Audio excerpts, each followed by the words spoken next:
because Hollywood has had such in their own minds, because they are legends in their own minds for most part. Most part, they are, and they think, and we were talking about this a little bit earlier in the show. They think that because they do have the stage that they have, the platform that they have, that they represent the majority thought process of America. Where are they wrong in this, Eric? I mean, and how are they justified? And have we allowed them to think this? Well, you know what? I have to give credit where credit is due. Years ago, I heard he's a film commentator, Michael Medved, and he's also a conservative commentator to some extent, an observant Jewish man. He put it the best I've ever heard it, and he said that these people in Hollywood, for one thing, they live in a bubble. No opinions aside from their own get into that bubble. They're very successful, and a lot of them became successful at such a young age, they don't know anything else. And so consequently, they look outside and they see, oh my gosh, I won the lottery of life, but look at all of these other people who didn't win the lottery of life. We need to make sure that someone takes care of them. Not with my money, but takes care. And so consequently, the whole nanny statism thing plays very well with them. And then you get somebody like Obama, of course, who, I mean, he played them like a, oh man, he played him. He definitely played him.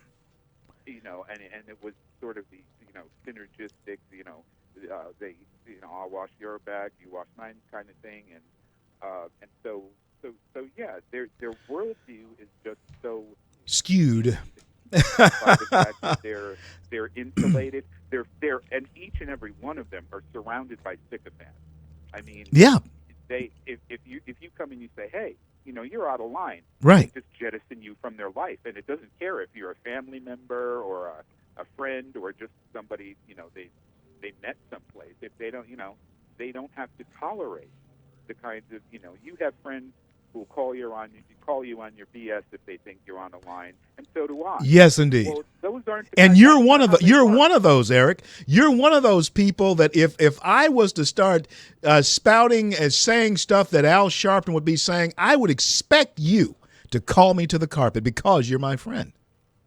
Well, yeah, exactly. But you see, that's not the way these people operate. They're the stereotypical culture of, hey, baby, beautiful baby, everything's beautiful, let's do lunch.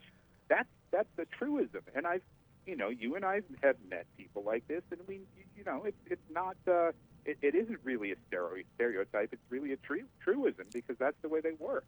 They think everyone should have their life, not realizing that their life is something that's lived in a bubble. I'm on with Eric Rush, the author of Negrophilia and columnist for WorldNet Daily. I'm going to be back with him shortly. I want to talk about Negrophilia when I return. I'm CL.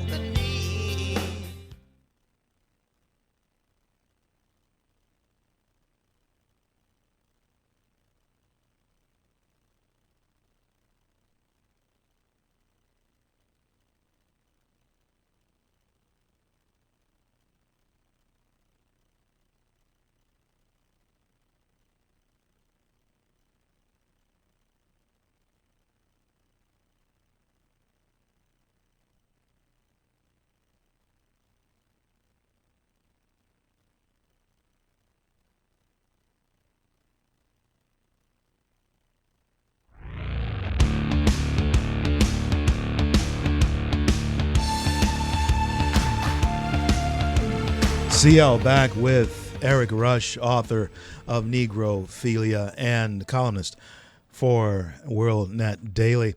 And we were talking about how so many in the Hollywood spectrum live in a bubble. But Eric came into huge notoriety a few years back now with his writing, his book called Negrophilia. And Eric, I want you to reintroduce yourself and the book to the country here. We stream live throughout the nation.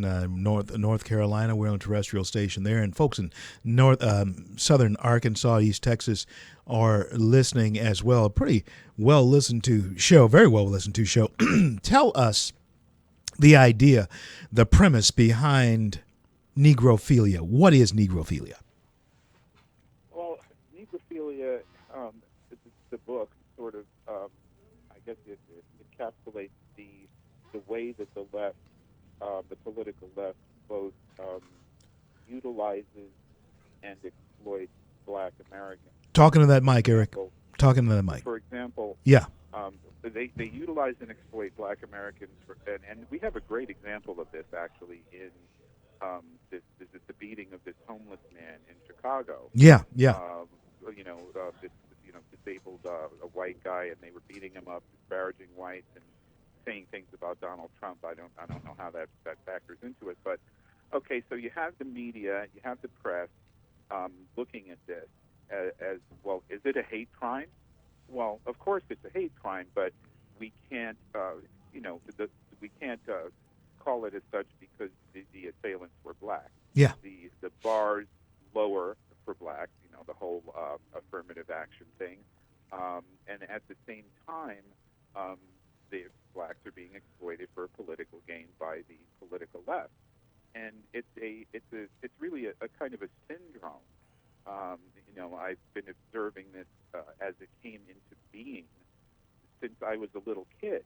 Yeah. Because as a little kid, I mean, I was nevertheless, growing up during the civil rights movement. I mean, I lived down the block from Malcolm X's widow and children. Yeah. I mean, was on a first name basis with them my whole life, and so I'm seeing this stuff happening around me, and putting it into context as an adult and going, wow.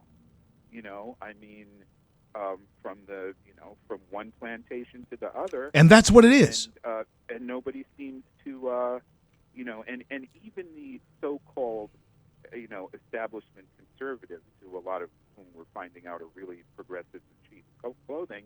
I mean, they don't even want to come out and say, or speak the truth, because they're afraid they're going to be called racist. And it's like, oh, well, that's a great modus operandi. And that's something. And that's something. So we'll just keep the blinders on until what? We walk off the cliff into the pit. And that, what, Eric, when you just said something here. We pretend that this is not going on. Blacks, whites pretend that this is not going on around. So we don't talk about it. One of the things that I was talking about, and actually it's an offshoot from something that you said in the film Runaway Slave, and I'm about to do the next film. I told you I'm going to have you in the next film too, Red, White, and Black. But I was talking about the victimization process that goes on in the minds of someone that, okay, life happens to. All of us have had things untoward happen to us that was not of our own doing. That's true. Absolutely true. And so this is one of the things that you said in the film. How long, yeah, that's real good, Jay. How long does that victimization continue? How long do you allow yourself to be a victim? You asked that question in the film. It was a provocative moment when you asked that question. Yes, slavery did happen and it was wrong. You said, yes, it was wrong. But just the same, how long do we let ourselves suffer from what happened then? That's what's happening now, Eric? We're flashing back, or black people in particular? Well, with Black Americans, as with all of the American, what have you, sub-demographic subgroups that the left plays to, they consistently play to people's baser instincts as human beings. For example, you were wrong. You need, reparation or restitution, and so that appeals to, wow, I can just sit here on my butt and somebody will give me stuff. Well, that isn't something that's endemic to black people. That's human nature. Yeah. That's, sloth. Yeah. I mean, they encourage people to be slothful, prideful, lustful, everything else full, the seven deadly sins. And, of course, it appeals to whatever group because that's part of our human nature, or as a preacher would say, sinful nature. And so a lot of people do go for it. And consequently, that's part of the reason conservatives have been saying for so long, well, gee, how do we beat goodies? How do we outcompete Santa Claus? Well, and this happened during Bill Clinton's administration. He started the welfare to work thing. It Yeah. was because that's what people wanted. It went really well. People were saying, "Hey, man, I feel so much better being able to work, and I have so much more pride, and I'm going to get up and go." And then his party said, we can't do this. Because And it he cuts had into to their dial it hustle. back. They have a hustle by keeping people in that situation. There's money to be made off. Oh, yeah. Yeah, there's money to be made off that. Oh, well, yeah, obviously. I mean, it's a cottage industry. Yeah. And that it's become that way since, I guess you would say wherever you mark the end of the civil rights movement, for example, and in the 60s, early 70s, and we started seeing things like affirmative action and whatnot, and that was where they co-opted the entire civil rights agenda, and Yeah. It has been co-opted. The old saying used to be in the community: King had a dream, Jesse had a scheme, and the people have bought into the scheme that has been going on. And you and I know that. Eric Rush, always great having you on. Give us your website again. How do we get a hold of your thoughts? How do we get a hold of your works? You can find out what's going on with me at ericrush.com. That's ERIKRUSH.com, and my new column is up at worldnetdaily.com. That's or WNC.com, and I'm still out there. I'm still fighting a good fight, as are you, and Fight on, brother. Fight the good fight. And when I have you back, I'm going to have you back after the inauguration. I want to do a postmortem on what's happening. You know that the Cannabis Society is going to be handing out joints on the streets of Washington, free joints on the streets of Washington on Inauguration Day. And I want to talk to you about that, Eric, when we have you back on. Listen, God bless you. God keep you, man. I'll talk to you soon. God bless. Take care. Happy New Year. I'm CL. We'll be back in just a few minutes.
Broadcasting from the Bayou State and all around the Gulf Coast and streaming nationwide. This is the C.L. Bryant Show. CL broadcasting and streaming live throughout the United States of America, the greatest nation on the face of the earth, the greatest success story the world has ever known. Proud of it. Glad to be here on these shores called America. Make the most of it. Whoever you are, wherever you are, make the most of it.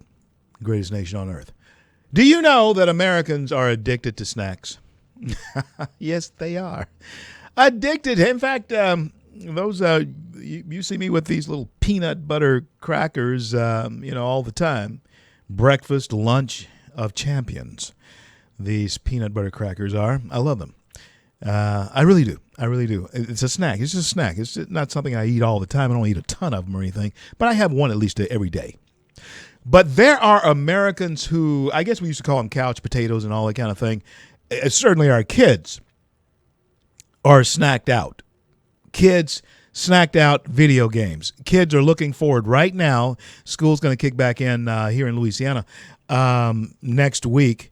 So I can assure you that there are kids all over the country right now with their snacks and their video games, with their little legs crossed, they're playing the games and eating the snacks. Guess what happens to those kids? Oh, yeah, naturally, yeah, sure, they become overweight and all that. That's the natural thing that you see. What you don't see is that they grow into adults and they continue those types of habits. And they carry those types of habits into, well, even if they have a workplace, they carry it into the workplace. It is an addiction. I don't know exactly where it came from, but maybe because of the mom and pops who had to go and make the household income, a two-employment household income, dually employed. Maybe that's where it came from. Maybe it's because the kids had to become latchkey and they had to look after themselves and had to find foods that were easily prepared. Maybe that's where it came from. I came from a home where both my parents worked too. Yeah, both my parents worked. And Mom, she cooked on the weekends, it's particularly on Sunday. But during the week, it was basically hamburgers, hot dogs, and that type of thing as I was growing up. During the summer, at Grandma's house, however, just a generation removed from my mother, in the summer when I stayed down on with my grandparents in Grand Cane, Louisiana, Grandma cooked every day. I mean, fresh garden vegetable stuff every day. And that's because she came from a different era. Grandpa expected a meal he expected a cooked meal every day. And of course, he worked hard every day, which afforded her a chance to mess around in the garden, which was, man, Grandma worked pretty hard in that garden because when I was little, I worked out there hard with her, no question about it. And she grew that stuff while he was off laying railroad ties on the railroad and cutting pulpwood and that type thing and hauling pulpwood for himself and starting his own little pulpwood business there. But people ate better. The generation before my mom, I think, and maybe the generation of my mom, than they are now, because Americans are definitely addicted to snacking. And we are obese behind it. Now, I applaud us as Americans because we do have food. I love the fact that I can go get all-you-can-eat American food, all-you-can-eat Chinese food, which really isn't Chinese, but it's all you can eat of it. I love the fact that you can do that. And there are people throughout the world who see us doing that and envy us for it. And don't you make apologies for it, because you live in the land of the free and the home of the brave and the land of plenty. We have plenty. The poor people are fat in this country. Yes, they are. Poor people are fat in this country. It may not be a healthy fat, but they fat because they're eating. And they're eating because there's food. So you can say anything you want to about it, but that is the truth. Now, why did I say all that about Americans being addicted to snacks? Because we find ourselves in a situation of wanting to be or take the convenient or easy way out of doing a lot of things. We snack even on our politics. We snack on our religion. We snack on the things that matter to us. We snack on parenting. Yeah, we're addicted to it. We snack on going to school board meetings or being involved with our children's lives and in their activities. We snack on our own homes. We're creating a society that's based on snacking. That's all we do. And there has to be a different mentality. Now, again, I've told you that I'm on my way out on tour. And, of course, I'm available to talk to you here locally anytime you invite me. But I speak out on the road often, nationally and internationally. Some of the things that I bring to the table, sometimes folks are ready for them, sometimes they're not. But I do want this show to be a bridge to conversation. a bridge to talking about things that we don't talk about. And the fact of the matter is we're beginning to slack off because we have been sleeping. We've been asleep. Hope we're waking up, finally. And I hope we can have some good food coming our way soon. I'm CL. Don't go anywhere.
Yeah. What's happening on your main street? Yeah, you need to pay attention. Thomas Jefferson. Yeah, he said the price of our freedom, the price of our liberty, will be eternal vigilance, and we have to keep watching of what's going on our own personal main street. Taking back our country may hinge on taking back the visual narrative, not the one that is being perceived and given to us by Hollywood and those types, but the visual narrative that you yourself project. Most of you know that my discipline and my background comes from the pulpit. Yes, I've pastored 3 churches from California, Florida, into here. So my discipline is giving a visual. And what I mean by that, yes, I am a conservative. I am a black conservative. I am a Republican. And above all, I'm a Christian. But it's not enough to just say that. It's not enough to say you're a conservative. It's not enough to say you're a Republican. It's not enough to say you're a Christian. You can look at me and tell I'm black. Okay, that's something something that I don't have to say anything about. But I have found this, and it's true. It's true with your children. It's true with your wife. It's true on your job. It's true in your church. It's true in your business. It's true anywhere you go. People would much rather see your production, would much rather see what you're about by you showing them, would much rather see your sermon than to hear it. They'd much rather see your productivity in business, or your child would much rather see your parenting. Your wife wants to see your husbandry, you being a husband. Your husband wants to see you being a wife, not just the words. And America, where we have fallen down is in the fact that the world is not seeing us be Americans. Oh, I don't think you hear me. America, we're falling down in the sense that we talk a lot about the red, white, and blue.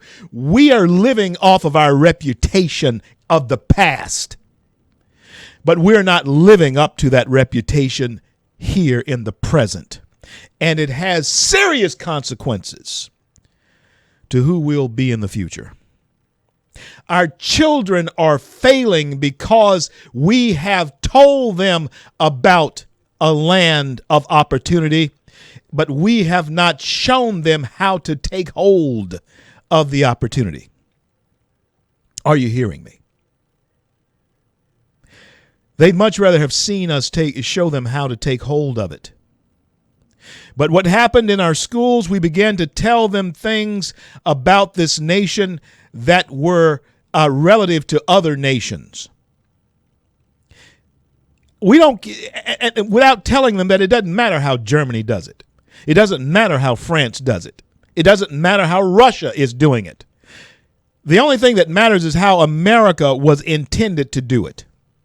We haven't been good stewards over what we have been given as a legacy in this country.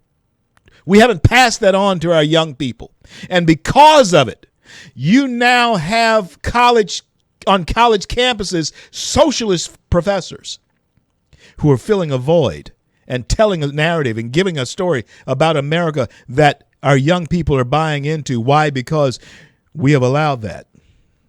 It's plain and simple. We have allowed that to happen. Have nothing against opposing views and opposing thoughts, but I have everything against people who are too lily-livered and spineless to actually stand up and speak out against those thoughts that weaken the structure of the great nation that we have come to know as our homeland and America. We have not spoken out against people who say something contrary to this being a great success story. America is. Point to your story. Point to my story. Point to the Obama story.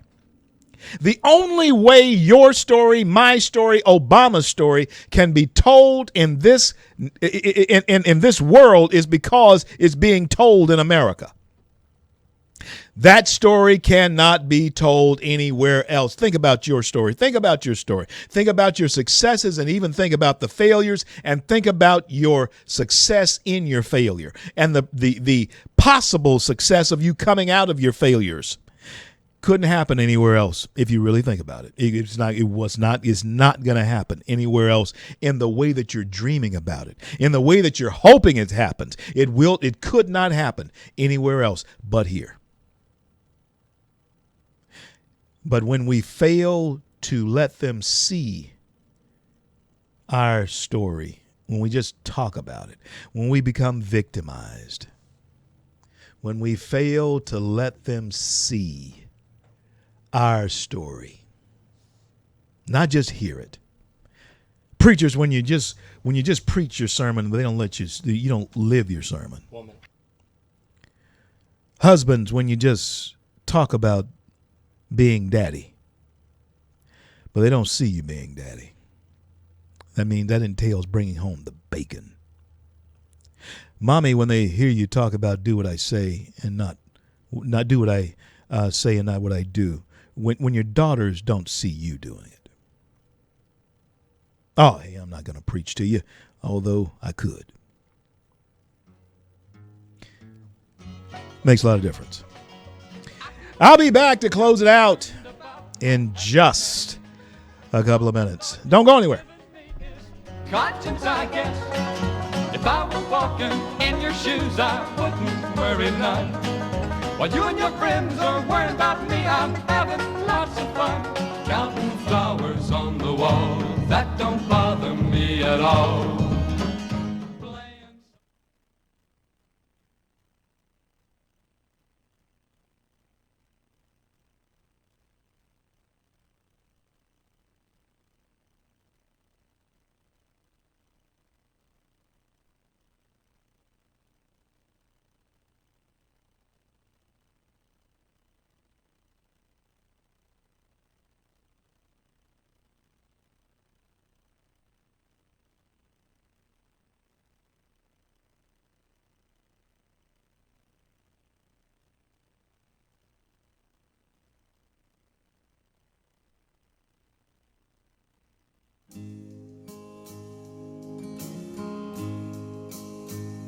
Yeah, like a rock. America is still standing. I do recall when I was 18, sweating in the sun. Yeah, boy, I felt like a million. Yeah. That's old Bob Seger. He's still rocking them out on college campuses in places around the country. I think Bob may be approaching 70 years old, maybe over 70, still doing it. Now, taking America back, not to a place where it was loony, but taking it back to a place where we were better people. That's what we're talking about. Taking America back to a place where we were better people. That's what it's all about. Times, yeah, in this country at one time, 50, 60 years ago, 30, 40 years ago, were not good for all women, blacks. It just wasn't that good. That's a fact. You can have your own opinion about it, but you got to look at the facts. As far as opportunity was concerned, no, it wasn't that good for women or blacks in this country. But I defy anybody to try and tell me. I know people try to tell me all the time. And this is something that I kick against, push against all the time. I speak out against it all the time. That's what I'm doing right now. People try to tell me that this is the 60s. I lived through the 60s. No, it's not.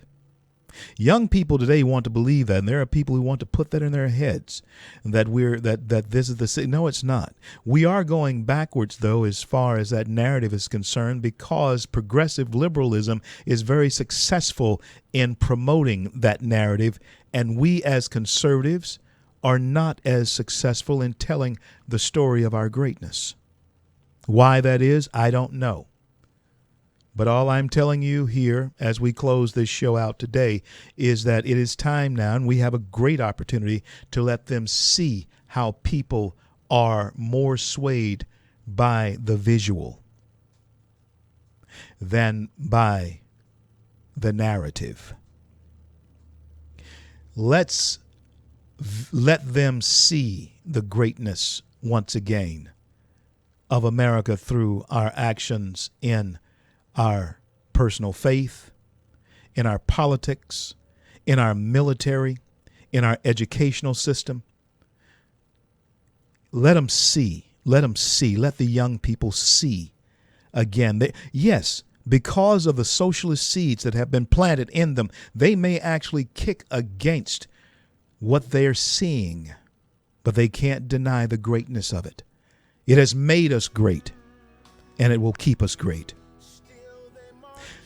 I want to thank God for bringing us to the close of yet another day, and I want to thank Him for men and women in uniform around the globe who defend our right to speak our mind. And until I'm able to talk to you again, I'm CL, and may God bless and keep you all.